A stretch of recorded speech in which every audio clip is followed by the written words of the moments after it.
ზოგადად მე მიყვარს ის საქმე, რასაც ვაკეთებ და მიყვარს ის, რომ ის რასაც ვაკეთებ, შედეგი მოაქვს. ძალიან რთულია საერთოდ აკეთო ბიზნესი, მე ვთვლი, რომ ხელოვნება არის დღეს ბიზნესი და ცალკე შეუძლებელი არსებობდეს.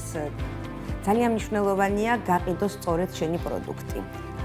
ყოველთვის მისაბაძი იყო რეგიონში საქართველოს ყოველთვის გამორჩეული იყო და პირველ ადგილზე იყო. დღესაც ძალიან მნიშვნელოვანია ეს, რომ ეს გაგრძელდეს და გაგრძელდეს სწორი კუთხით. აუცილებელია, რომ ცოდნა კონდეს იმისი, რის დაწყებაც უნდა, იმიტომ რომ დილეტანტიზმი არის დამღუპველი.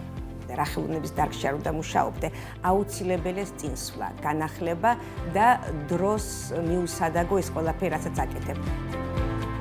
ნინო სუხიშვილი, ქართული ნაციონალური ბალეტის სუხიშვილების ხელმძღვანელი და გენერალური დირექტორი.